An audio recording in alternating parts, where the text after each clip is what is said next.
Hello, everyone. Welcome back to the War Room. In this episode, we're going to talk about games that can help you teach Twilight Struggle to your friends. And I believe these games, in my personal opinion, will not only teach your friends how to play and give them the basic concepts, it'll also give you an idea if they're even going to be interested in a game like Twilight Struggle. Twilight Struggle is a strange game. It's a wonderful game. Coming from a chess background and what have you, Twilight Struggle is a three-dimensional chess game on steroids. And basically, it's about a concept of a war that really people don't know much about.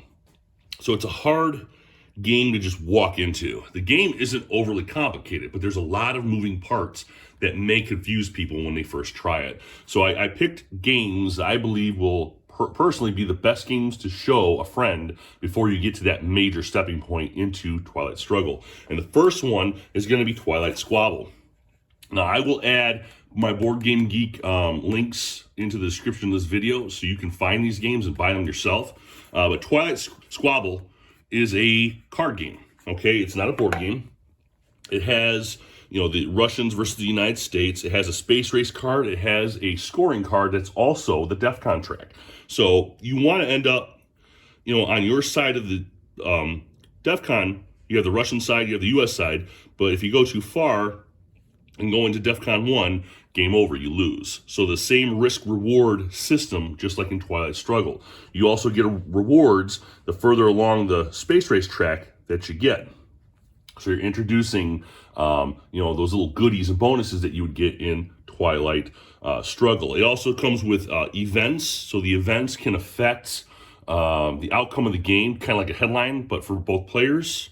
All right. It has cards. Each round, you'll get 3 new cards for the years that you're playing in. So the first years are from 1947 to 1953. So it's going to be one that's scored 1, 3, and 2, right? And then the U.S. will have little numbers on the bottom, and they can use this as well. And basically what you're doing is you're going to put these into areas that you want to score in. So for example, I put the 1 here, basically on the victory track. I put the 2 over here for the space race. Right? And then as you gain these cubes, you could place these cubes to hedge your bets.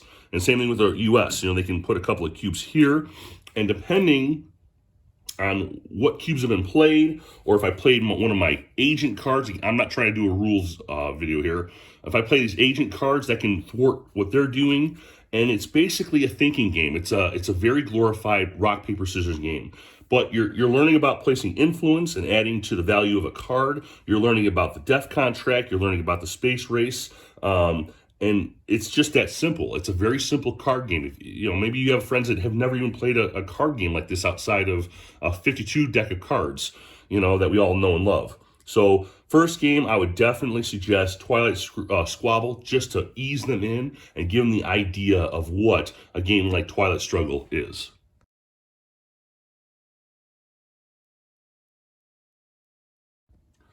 So for my second recommendation to teach a friend how to play Twilight Struggle, I think Watergate's a phenomenal game. Since I reviewed it, I've played this game many times. I played it with my kid. I played it with other people. A very simple card game to play. It's a card-driven board game. It's an area control board game, right? So one player plays Nixon. Other player plays the editor. And so the editor wants to secure these informants, and he wants to, connect the dots to connect the informant to Nixon. He needs 2 of them. So Nixon in this game is always on the defense. That's important. I'm going to come back to that. Whereas the editor is always on the offense, right? The editor is going to take these pieces of evidence and he's going to place them. Nixon's going to place evidence to block, right? Play blocker. All right, you got the initiative. Initiative's important in this game. So, because the initiative person gets to go first, they get an extra card. Momentum. This is how Nixon wins the game. He gets a couple of these on his card, and he wins the game. And what's more important about this game, not only is the area control, it's compartmentalizing that attack-defense strategy. A person who's never played a card game like Twilight Struggle, he may not understand that he may be attacking in one region and defending in the other. So you're going to separate those tasks, okay? So he may be playing as Nixon. He's always on the defense. Another cool thing is it's teaching your player about cards, right? It's a card-driven game. So you're teaching them that it's a board game, but you have to play a card to change the state of the board, just like Twilight Struggle.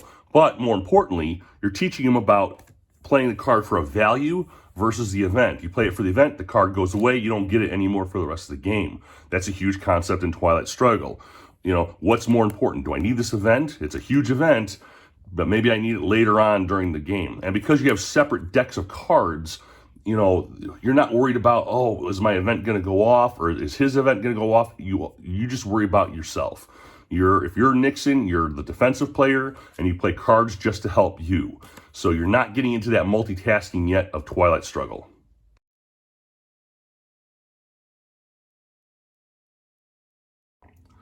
So after you've played Watergate, I think the next game to get into is 13 Days. 13 Days is phenomenal. They call it Twilight Struggle Light, and for a good purpose. It's also an area control game. You're introducing influence. You're placing influence into areas to gain control of that area. You have your DEFCON track again, and now you're introducing a few new concepts. One of the first key concepts is your cards, your playing cards, right? If I'm the U.S. player, these blue cards are my U.S. cards, but now I have a consolidated deck of cards up here that I take from, and I might get some of my opponent's events. So while I can only get the influence, the event is going to go off first. Now, unlike Twilight Struggle, you could choose back and forth if you want to do the influence or the event first, but in 13 days, the event always goes off first for your opponent. So now you're introducing that penalty, right? This is something that's big in Twilight Struggle, and this is a huge concept to learn.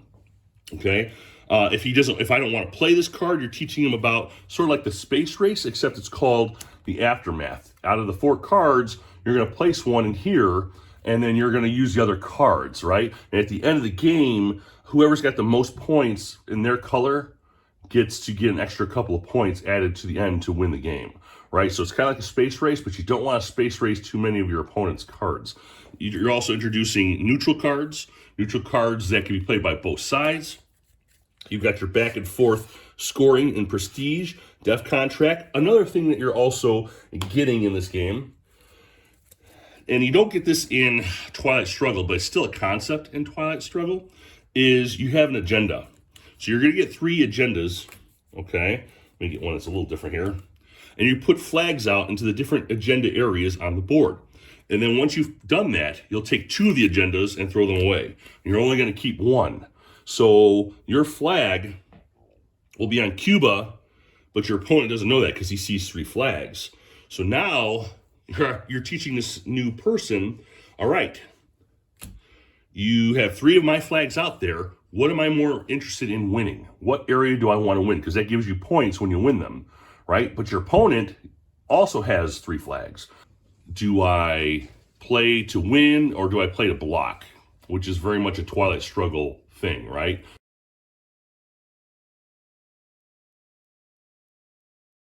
If that's still not good enough, if you don't think that your friend will have the concept just yet, I have one more game. Now, I've not played this game with another person yet, but I've learned it. I'm playing it on my own. And so far, I'm really, really interested in trying this game. It's called 1989 Dawn of Freedom. It is literally the game after Twilight Struggle. It concentrates on Hungary, Poland, East Germany, Romania, okay, Bulgaria.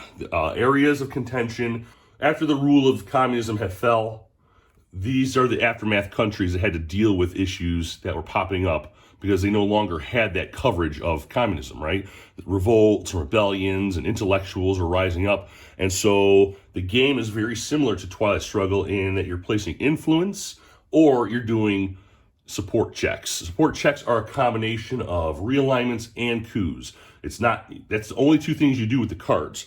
You get the same kind of deck of cards, all right, like you do in Twilight Struggle. Okay, you got blue for the Democrats, you got red for the communists. Okay, you do have some, like this one here, which is a neutral. You play it exactly the same way. You're introducing these cards. You play for the event or the influence first, all right? And then you do your support checks. You have the same kind of scoring marker going back and forth. You turn record track instead of a space race. You have the Tiananmen Square track. Very interesting. You're introducing dice rolls and everything in between. 1989 is a very simple game so far to learn, and I can't wait to play online. Well, that's my video on how to teach your friends how to play Twilight Struggle. I think these games are phenomenal. I think that they will give you all the tools you need to teach the mechanics of this great card-driven game. I think Twilight Struggle is probably the best game that was ever created, the most balanced, the most efficient. You know, it's a chess game that really makes you think beyond chess. When you find games like that, you got to teach this to other people. You got to get them to try it, but you don't want to turn people off. You want to teach them the right way. Teach them small games first and get them into a good headspace to play this wonderful game. Thank you, everyone. Have a great evening. I hope you enjoyed the video. Please like and subscribe if you want to see more of these videos, and I'll see you next time.